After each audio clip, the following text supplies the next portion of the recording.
Olá, começa agora mais um programa Destaques e vamos falar de expectativa para 2024 na área de economia. Apesar de uma certa previsibilidade nos cenários para o ano que vem, 2024 tem tudo para ser relativamente tenso.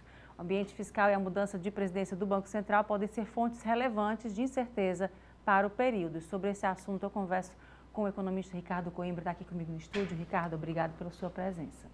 Olá, Elaine. Vamos falar um pouquinho aí, né, sobre 2024, né, como você pontuou aí, mudanças no Banco Central, né? E aí, o que se esperar dessa mudança no Banco Central?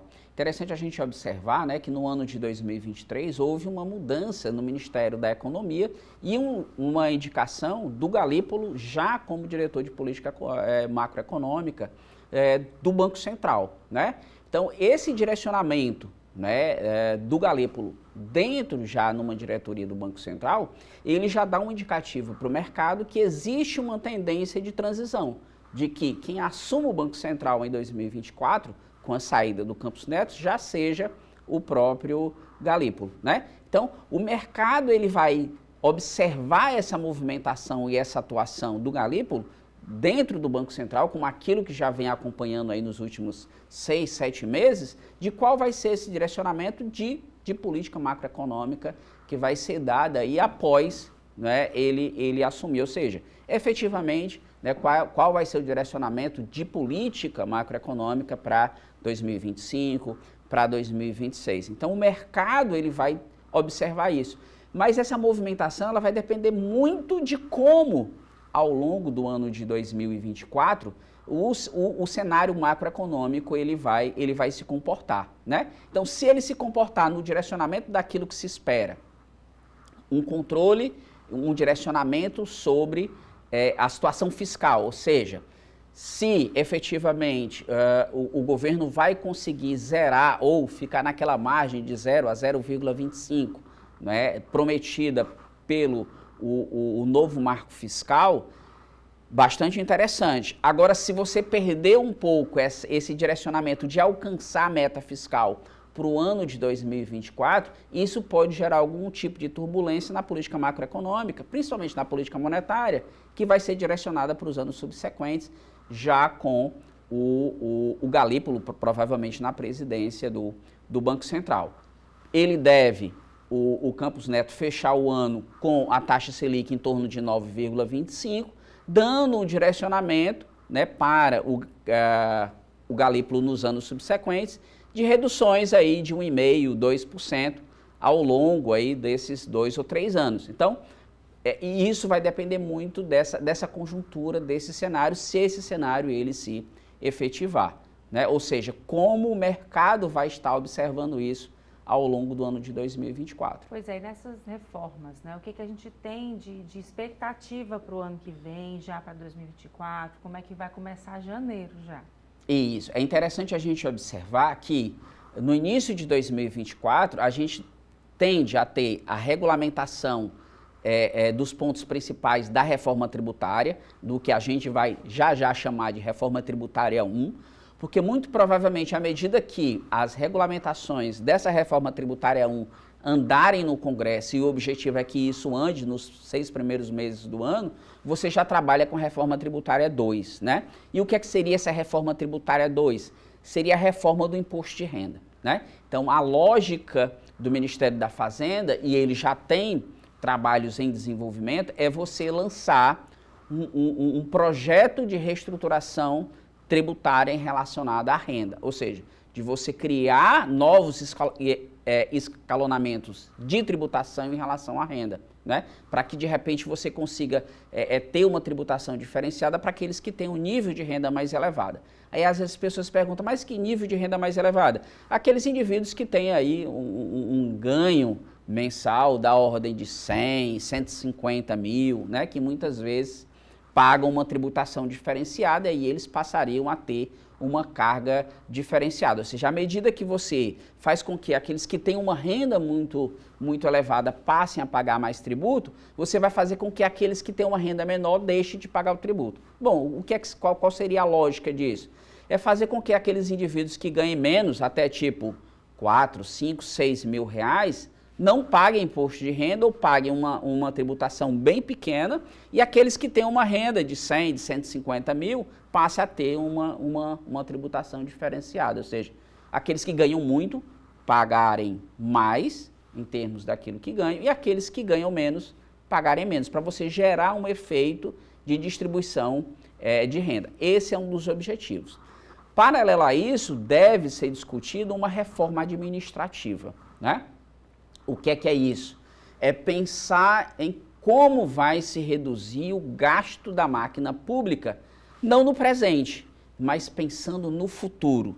Ou seja, que tipo de máquina administrativa deseja-se ter a nível federal, a nível de estados e de municípios. E como esse mecanismo ele vai ser tratado e desenvolvido entre o governo federal e o Congresso. Ou seja, como você vai estruturar essa reforma administrativa, né, pensando não no curto prazo, não naqueles que estão na ativa trabalhando, mas aqueles que entrarão no serviço público a nível federal, estadual e municipal nos próximos anos. Como é que você vai estruturar isso? Então, provavelmente essas devem ser as duas reformas que a gente deve ter ao longo do ano de 2024, ou seja, a nova reforma tributária e uma reforma administrativa. Então, isso é o que deve ser debatido e discutido.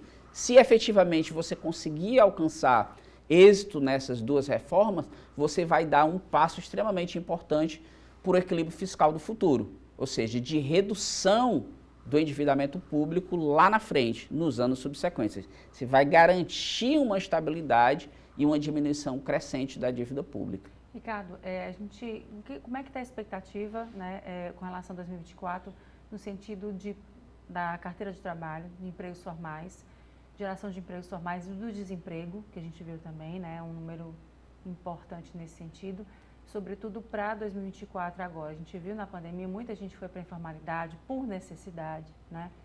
Os cargos foram fechados, enfim, tudo foi remanejado, né? E as pessoas foram para a informalidade por necessidade, o que é o mais doloroso, né? Nesse sentido, como é que está a expectativa para esse setor, para essa área, para todo o trabalhador brasileiro com relação a 2024? Tem uma expectativa, né, de uma criação maior do número de empregos. À medida que a economia ela vai crescendo, ela vai recuperando esses postos de trabalho. Mas, paralelo a isso, né, uma das grandes inovações, né, é o MEI. Né, e o fortalecimento do empreendedorismo, daquele que busca empreender, do pequeno negócio. E essa deve ser talvez uma das viradas de chave da economia dos próximos anos, ou seja, você fortalecer o pequeno negócio e você ter geração de emprego e renda no pequeno negócio.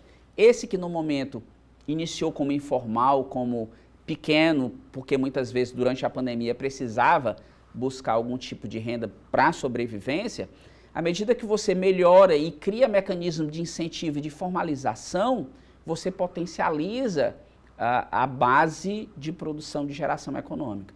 Então, aquela lógica de grandes empresas gerando grandes empregos, essa é uma tendência que não deve acontecer, não só mais aqui no Brasil, como no mundo.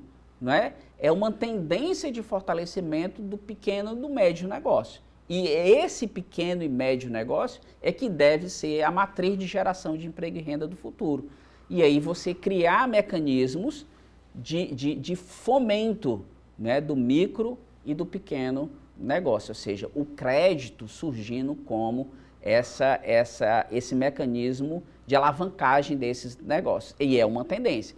À medida que você tem um equilíbrio maior, né, da inflação e redução dos juros, você também cria a possibilidade desse pequeno negócio também e começar a buscar o crédito a taxas menores e ter uma capacidade de crescimento e de fortalecimento da base produtiva. Essa é a tendência, é o fortalecimento do microempreendimento, ou seja, ali é que você vai ter, né, a geração de renda, não necessariamente o emprego de carteira assinada, o emprego, né, mais formalizado, mas você formalizando o seu negócio. Tanto que hoje a formalização do negócio ela entra nas estatísticas de geração de emprego, ou seja, o MEI ele é considerado hoje como um gerador e um participante do mercado de trabalho ativo, né? E a gente viu muito o meio de pagamento, né? O Pix, ele veio para revolucionar tudo, né? Antes você não tinha como, não tenho dinheiro para comprar pipoca, não passo o cartão, mas hoje não, tem um Pix e aí você resolve tudo, né? Da pipoca a comprar sei lá, um telefone celular, um carro, o que você quiser. Como é que vocês avaliam, né? Você avalia a questão do Pix, né?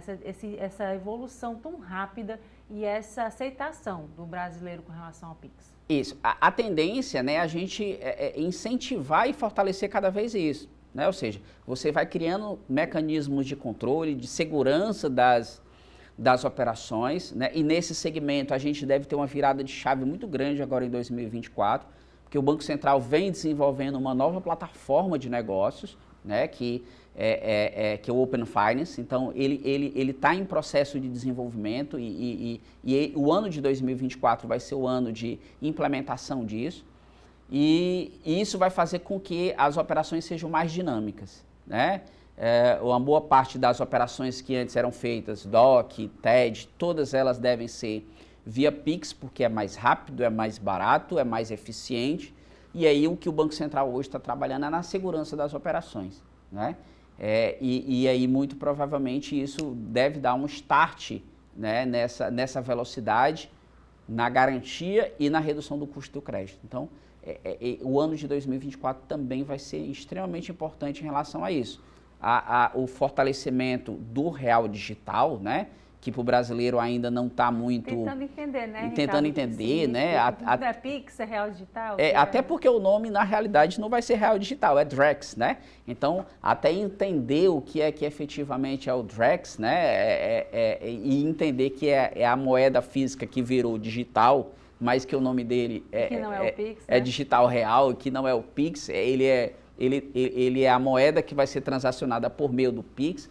Então, isso daí, com o tempo, as pessoas vão entendendo, e se elas observam que é seguro, elas vão utilizar de forma efetiva e cotidiana. Não só aquilo que aconteceu no Brasil, aconteceu em outros países antes, né? Porque as pessoas pensam que o Pix, né, ele foi criado no Brasil. Ele não foi criado no Brasil, né? Esse mecanismo de transferência instantânea, ele foi criado na Ásia, e a gente adaptou, né, e criou o nosso sistema baseado nesses outros que já tinham sido desenvolvidos. E mostra ser extremamente eficiente, né? E à medida que você melhora na segurança, você vai fazer com que cada vez mais pessoas utilizem essa ferramenta no seu dia a dia. Ricardo, e na utilização do dinheiro de forma racional, né? A gente tem aí o final do ano, é conhecida que todo mundo vai comprar o seu presente, vai presentear quem ama, vem o 13º, algumas pessoas usam para pagar as contas, outras usam para comprar aquele sonho, né, tão desejado, presentear, enfim. Aí chega, diz que dezembro é uma eterna sexta-feira e janeiro é uma eterna segunda-feira, né, porque parece que são 80 dias e vem imposto, e vem matrícula, e vem material escolar para quem tem filho, e vem imposto de renda, ou imposto de renda não, vem novos pagamentos, né, vem PVA, IPTU. E por aí, né?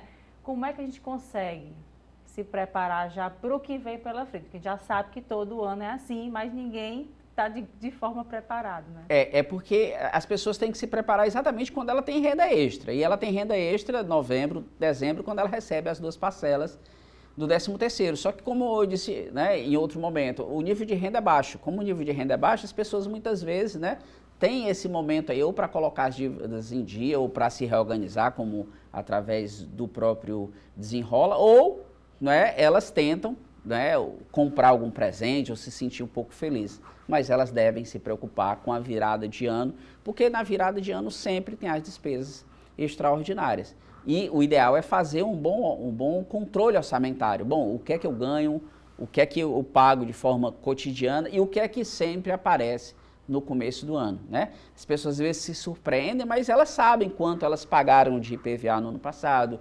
de IPTU no ano anterior, de quanto é que foi a matrícula, de quanto é que foi mais ou menos o material escolar. Então isso daí já serve de norte, né, para as pessoas dizerem, ó, eu vou precisar de mais ou menos tanto nisso daqui, eu vou poder parcelar tanto nisso daqui e tal, para que eu possa ter um ano, uma virada de ano e janeiro menos extenso, né? Ou seja, porque os compromissos extras vão surgir forte sempre no início do ano, sempre em janeiro. Alguns você consegue parcelar, mas se você não consegue ter renda extraordinária também ao longo do ano, você fica numa situação complicada. E a gente vem observando isso. Ricardo, e para o estado do Ceará, quais são as expectativas para esse ano de 2024 que está começando, com relação a emprego, relação a desenvolvimento mesmo, exportação e também com relação à questão do hidrogênio verde? A expectativa é de que esses investimentos eles comecem a se materializar, né? Principalmente aí, fortalecendo essa cadeia produtiva. Os investimentos devem ser bem significativos no ano de 2024, né? Mas o nível de crescimento talvez seja parecido com o nível de crescimento da economia brasileira, ali algo em torno de 1,5%, 2%, né? Algo que se espera, né? Talvez o setor que seja mais retraído no ano de 2024, talvez seja o setor relacionado com a agricultura, né? Porque a expectativa em relação a um super El Niño é muito grande, ou seja, o impacto sobre a natureza, né? Então, se você tende a ter um impacto sobre a natureza, isso pode gerar algum tipo de impacto relacionado aí com a produção agrícola, né? Mas os agentes de Estado já estão visualizando, já estão se preocupando com isso e devem estar tomando as medidas para que esse impacto ele seja mitigado, né? E os mecanismos de ação também devem ser já pensados ou devem estar sendo pensados em relação a isso. Então, talvez o segmento que talvez tenha mais dificuldade seja o relacionado com o agronegócio, né? E a busca pelo fortalecimento e pela recuperação mais significativa do setor industrial. O segmento de serviços ele é muito forte na nossa economia e ele tende a continuar crescendo no ano de 2024, como aconteceu também no ano de 2023. Ok, Ricardo, muito obrigada mais uma vez pela sua presença aqui. Feliz 2024 para você. Espero que tudo ocorra bem para esse ano, né, que a gente tem expectativa e seja sempre otimista, né? Obrigada. Com certeza, a gente tem que ter sempre essa visão, né, de ser otimista. É por isso que a TV é otimista. É isso, muito obrigada mais uma vez. E agora a gente vai ao intervalo e volta em instantes com mais destaques.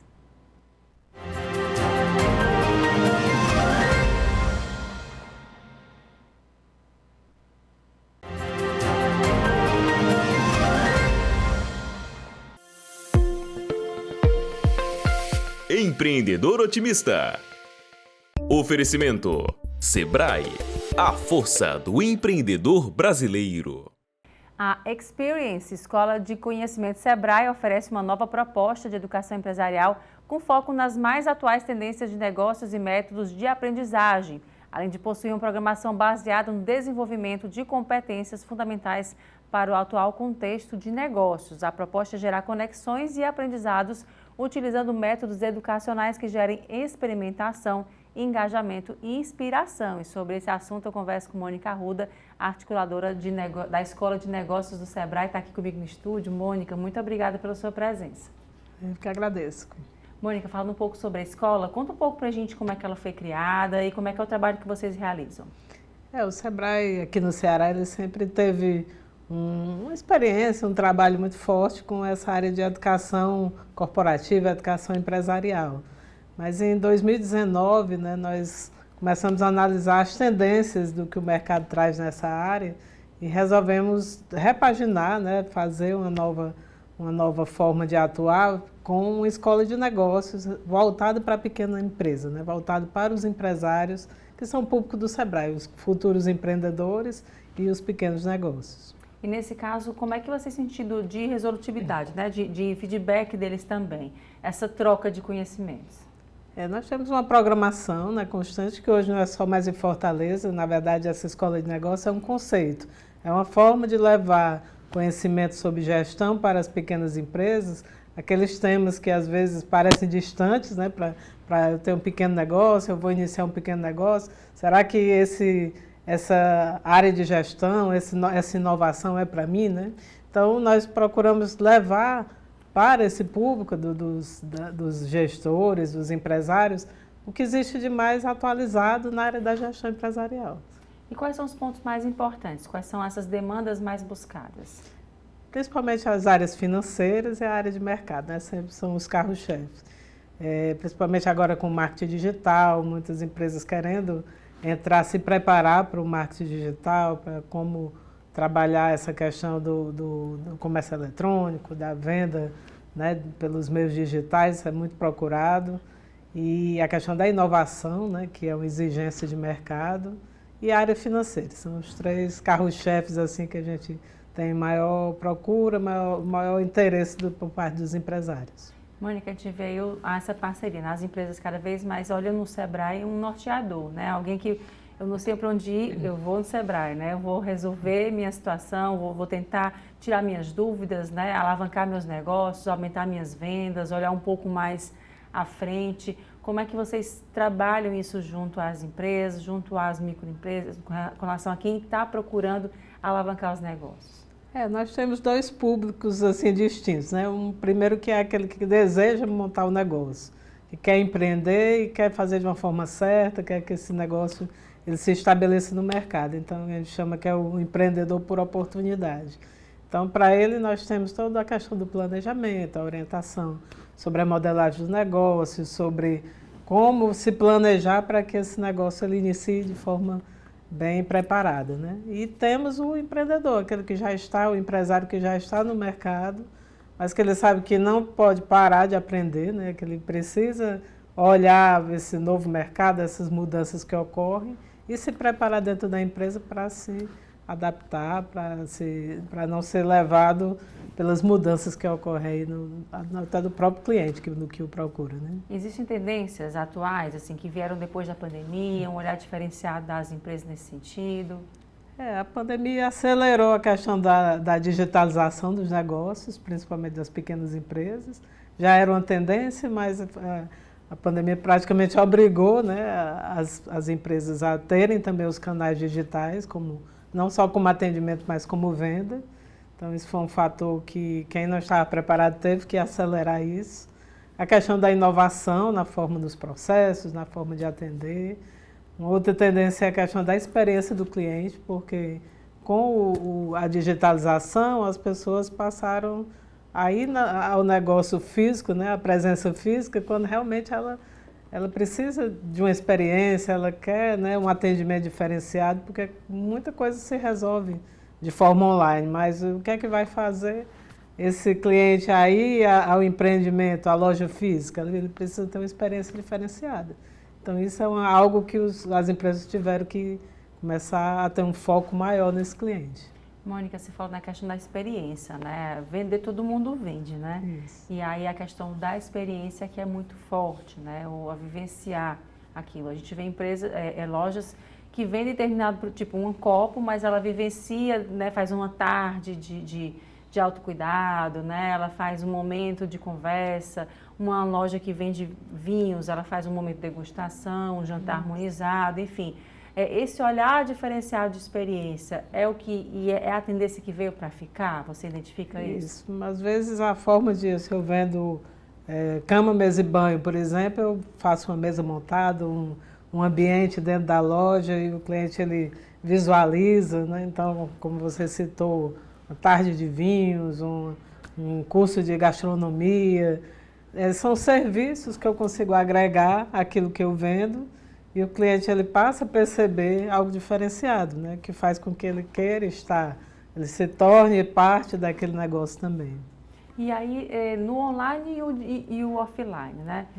Muitos, o digital, que chama, né? Você faz aquela jornada ampliada de quem gosta de comprar online, vai pegar na loja, quem vai na loja já quer, já sei que vende lá, vou comprar online, né? Então, assim, como é que tem sido esse olhar das empresas, né? De quem faz a gestão dessas empresas, para olhar um pouco mais da jornada e ampliar, né? Entender essa jornada do cliente? Ele tem que investir muito na questão do processo, né? Porque ele vai ter vários canais de acesso ao cliente. E hoje as pessoas, elas não aceitam a questão de tudo é imediato, né? Se eu faço um contato com a loja, seja pelo Instagram, né, algum aplicativo, eu já quero ter esse retorno. Então, se eu não tenho processo para dar respostas, né, para ter agilidade, para atender aquele cliente bem, então isso tudo é um processo interno que a empresa precisa, porque às vezes ela divulga, atrai o cliente, mas quando o cliente chega, ela não tem processo, ela não tem o produto, ela não tem estoque, ela não tem entrega. Então, o processo tem que estar muito organizado para que quando o cliente chegue no empreendimento, ele possa ser atendido, ele complete, né, essa jornada. E nesse caso do pós-venda, a gente está falando muito da venda, né? Muito se fala da venda, mas pouco se fala do pós-venda, né? De se cativar de fato e dar o suporte para esse cliente. Como é que vocês dão orientação nesse sentido? É a questão do relacionamento, né? Porque existe um momento que eu atraio o cliente, que o marketing, né, divulga, eu tenho toda aquela promoção, o cliente chega na loja, chega no empreendimento, acessa o serviço e depois que ele compra, ele precisa de uma etapa posterior que é o relacionamento. Que é isso com que vai fazer com que ele retorne, com que ele indique, né, com que todo aquele esforço que foi feito, ele tenha continuidade. Você agrega, né, valor. Então, essa visão, tudo parte desse planejamento, né, porque eu preciso planejar o lado do mercado, a questão comercial da empresa, mas para que eu consiga manter esse cliente, eu preciso ter o processo, eu preciso ter pessoas, porque tudo isso se faz com pessoas preparadas, motivadas, né, e o financeiro, porque se eu vendo, recebo recurso, eu não consigo reinvestir, né, eu não consigo também ter conseguir ofertar ao mercado. Então, é tudo bem balanceado. A gente diz na escola de negócios que precisa trabalhar de uma forma integrada, todas as competências. Não adianta, eu só cuido do financeiro e não cuido das pessoas, ou cuido do marketing e não cuido do meu processo. Essas áreas têm que estar bem balanceadas. Monique, como é que é o contato das empresas com vocês, o Sebrae, né? Sobretudo na escola? Entre em contato, faz matrícula, se inscreve, vai conhecer, como é que é esse momento? Lá nós trabalhamos com cursos livres, né? Então o Sebrae, via o nosso site, tem o acesso à programação, a pessoa se inscreve, né? Tem cursos, tem programações de curta duração que são gratuitas, tem outras que são pagas, mas com a taxa de inscrição. Nós, para o próximo ano, vamos expandir para todo o Ceará, né? O interior do estado também vai ter as suas representações, os polos, né, da Escola do Sebrae, porque com programações para os empresários. Também nós temos 11 escritórios regionais e em todos esses regionais nós teremos também programações ofertadas. E tem competências distintas, né, de acordo com cada região, né? Isso, aí nós vamos fazendo programações de acordo com as demandas locais. Nós trabalhamos sempre voltando à parte técnica do negócio, essas áreas da gestão, mas também o lado do empresário, né? O empreendedor, porque ele precisa também trabalhar a liderança, trabalhar o seu lado comportamental enquanto empreendedor, porque muitas vezes ele aprende a gestão financeira, mas como é que eu tomo decisão? Né? Então, o que a gente chama são as competências mais comportamentais que também são desenvolvidas. Ok, Mônica. No caso, quem quiser saber mais informações, como é que faz para encontrar vocês, entrar em contato no site? Isso, o site do Sebrae Ceará é www.ce.sebrae.com.br. Lá você procura por cursos, capacitações e já vai diretamente para a página que tem todo esse programa. Tá ok, mais uma vez, muito obrigada e até uma próxima oportunidade. Tá, tudo bem, muito obrigada. Obrigada. Empreendedor Otimista. Oferecimento Sebrae, a força do empreendedor brasileiro. E a gente agora vai ao intervalo e volta em instantes com mais destaques.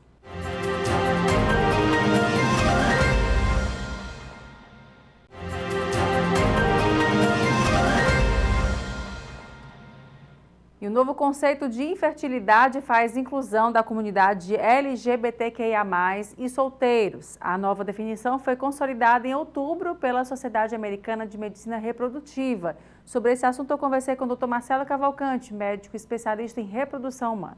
Muito obrigada pela sua presença. Eu que agradeço, Elaine, para a gente conversar um pouco sobre essa nova tendência, esse novo conceito que para alguns pode parecer pouco, mas quando a gente imagina nos desdobramentos desse novo conceito, é muito importante.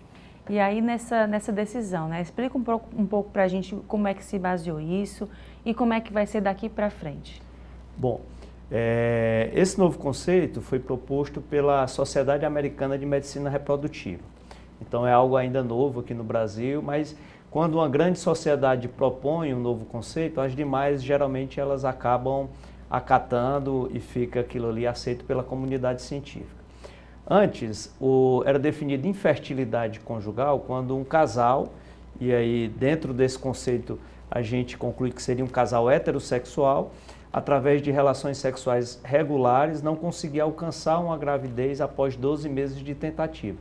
E se a mulher tem mais do que 35 anos, admitia 6 meses. Então, conceitualmente falando, os casais homoafetivos que quisessem engravidar, eles não estariam encaixados nesse conceito. Com a proposta nova da Sociedade Americana de Medicina Reprodutiva, ele adicionou outras 2 condições. Além da anteriormente já consolidada, ele acrescentou 2 outras condições, que seriam pessoas, indivíduos que precisassem de alguma técnica de reprodução assistida para poder conceber. Mesmo precisando de doação de óvulos, doação de espermatozoides ou de embriões. Que aí é onde se encaixa os casais homoafetivos, que geralmente se você tem um casal homoafetivo feminino, geralmente se utiliza o óvulo de uma das parceiras com o sêmen de um doador para que ela engravide, ela, a doadora do óvulo ou a sua parceira. Se fosse colocar dentro de um contexto de heterossexualidade, talvez essa mulher ela não tivesse uma dificuldade para engravidar, mas pelo conceito ela passou a ser infértil, porque ela precisa de uma técnica de reprodução assistida para engravidar. E a segunda condição que foi acrescentada no conceito foi meio que para simplificar o processo, que é através da história, do exame físico ou de exames, se aquele indivíduo ele tem uma condição já previamente diagnosticada, ele não precisa esperar 12 meses para só então entrar no conceito de infertilidade.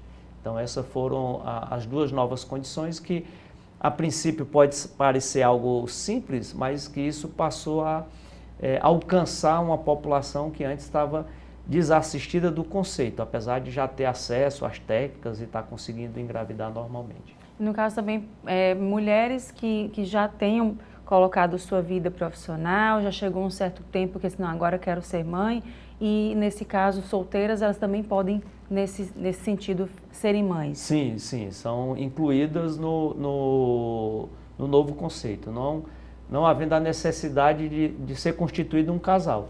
A gente vê muito as mulheres optando por fazer o que a gente chama de uma produção independente, e que aí ela recorre a um banco de sêmen para ter uma amostra de sêmen e ela consiga engravidar.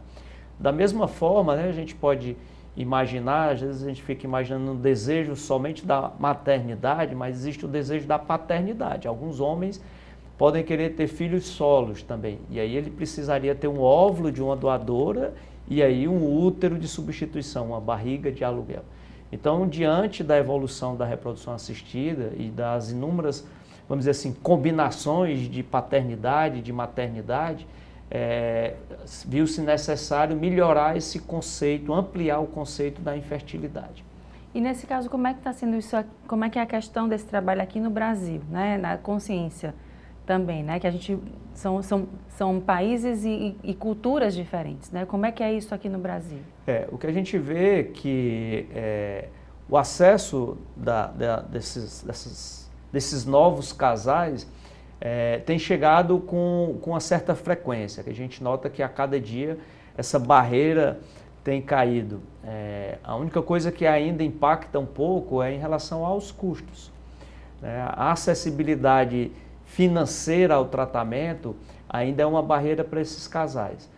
Você tem a opção de casais heterossexuais que vão conseguir engravidar naturalmente, em sua grande maioria, em torno ali de 15% a 20% pode ter alguma dificuldade para engravidar, mas a grande maioria desses que têm dificuldade para engravidar consegue engravidar com tratamentos mais simples. Uma pequena parcela realmente é que vai necessitar de uma reprodução assistida. Mas já os casais homoafetivos, eles precisam de uma reprodução assistida já no início das tentativas. Ele não tem, vamos dizer assim, outra alternativa a não ser o acesso à reprodução assistida. E esse conceito, o desdobramento desse conceito é justamente na pressão com que a saúde suplementar e que o serviço público ofereça esses tratamentos. Na hora que a saúde suplementar oferece um tratamento para o indivíduo, ela vai se basear naquele CID, no Código Internacional de Doenças, em que tem lá descrito aquela doença. Então, hoje o CID, ele só está lá disponibilizado aos casais heterossexuais. Então, por isso que a importância da mudança do conceito vai além simplesmente de incluir esses casais hoje nos tratamentos. Isso vai ter um desdobramento talvez jurídico e de assistência à saúde suplementar mais adiante. Doutor, como é que estão sendo essas tecnologias, novas tecnologias voltadas para esses casais, né, para essas pessoas, né, no caso, não só casais, né, mas pessoas, enfim, que queiram ter filhos e não estão conseguindo, assim, essas tecnologias elas estão cada vez mais acessíveis, elas estão cada vez mais fáceis, digamos, no sentido de tanto financeiramente como também de resultados? Aqui no Brasil é um país que, por exemplo, na América Latina, a gente é responsável por mais de 50% dos tratamentos. Então, o Brasil é reconhecido pela quantidade, vamos dizer assim, o número absoluto de casos que são realizados, mas em termos proporcionais nós somos o 5º ou 6º na América Latina. A OMS estima que a gente precisaria, uma população, a cada 1.000 habitantes precisaria fazer um tratamento de reprodução assistida. Aqui no Brasil, a gente tem em torno de 1/5 dessa proporção esperada pela OMS. Mas os resultados no Brasil são resultados muito bons, são resultados que se equiparam a grandes centros, e isso tanto no Norte e Nordeste, aqui no Ceará, em São Paulo, os resultados são muito bem parecidos. A maior dificuldade ainda acaba sendo o custo do tratamento. Mesmo tendo, se a gente for comparar a 10 anos atrás, hoje o custo é um pouco mais acessível comparado a 10 anos atrás, mas ainda um custo elevado para a grande maioria das pacientes. E infelizmente o nosso Sistema Único de Saúde não disponibiliza no nosso estado, são poucos os serviços disponibilizados pelo SUS no Brasil como um todo, talvez 5 ou 6 centros, eles mais concentrados no sul e sudeste do país.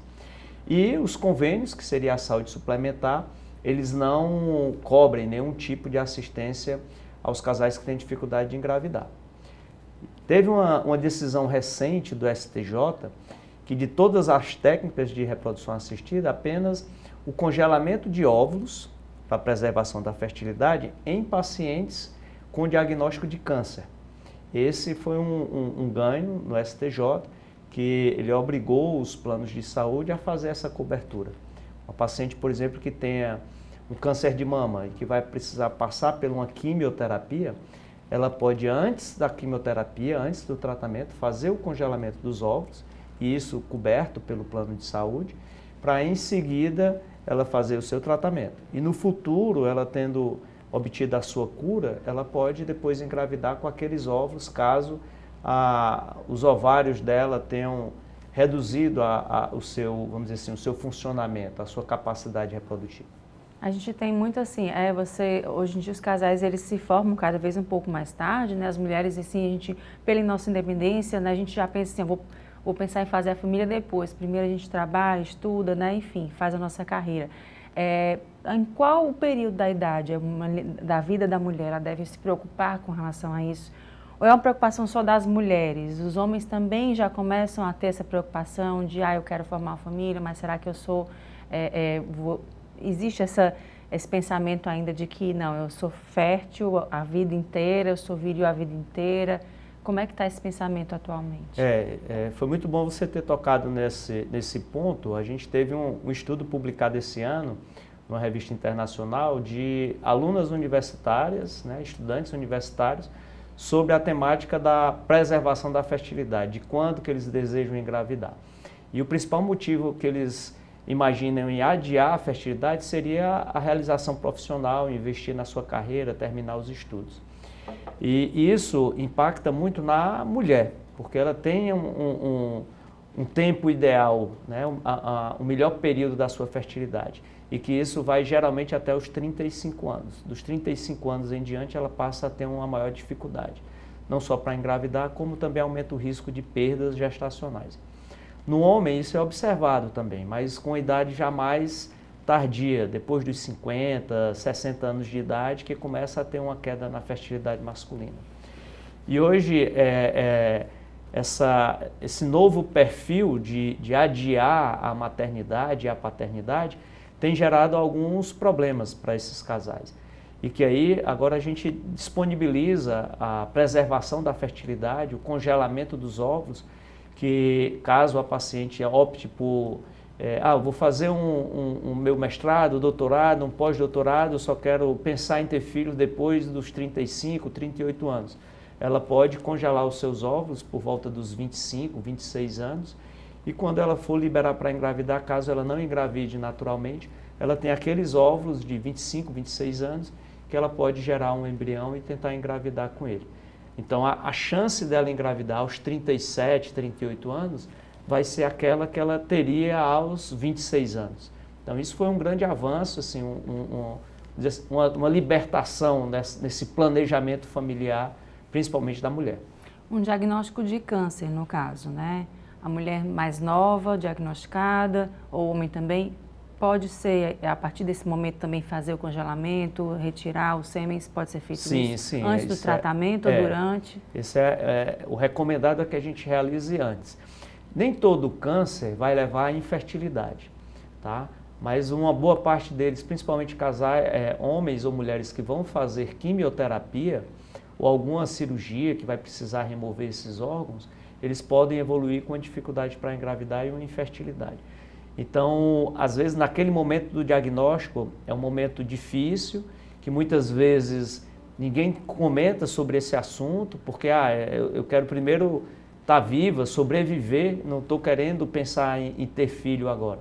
Mas isso tem que ser falado, tem que ser discutido, tem que ser oferecido a essas pessoas para que elas possam tomar a sua decisão. Tá? E com a evolução também no tratamento do câncer, vários tipos de câncer têm uma boa sobrevida e muitos deles evoluindo até para a cura. Então a gente tem também feito uma divulgação tremenda em relação a esse tema para que cada vez mais essas pessoas elas sejam orientadas e tenham acesso. E a questão do STJ ter obrigado os planos de saúde a fazer essa cobertura, isso foi um grande avanço para essas pessoas, esses homens e mulheres com diagnóstico de câncer. No caso, a infertilidade é genética, assim? Se essa mãe teve, a filha vai ter o filho, enfim, isso pode acontecer? São raros os casos de homens ou mulheres inférteis que têm uma origem genética, mas é possível. Por exemplo, na infertilidade masculina, às vezes, são indivíduos que têm uma doença chamada fibrose cística e que têm uma alteração anatômica no aparelho reprodutor. Né? Mulheres que têm um diagnóstico, por exemplo, de uma síndrome de Turner. Então, existem algumas condições genéticas que podem levar à infertilidade, mas não é o mais comum. O mais comum entre as mulheres é principalmente alterações da ovulação. Mulheres que têm uma dificuldade em ovular naturalmente, que às vezes precisam de medicações e felizmente são os casos que muitas vezes a gente consegue com tratamentos mais simples com que essas mulheres engravidam. E o Destaques fica por aqui. Obrigada pela sua companhia e até o próximo programa.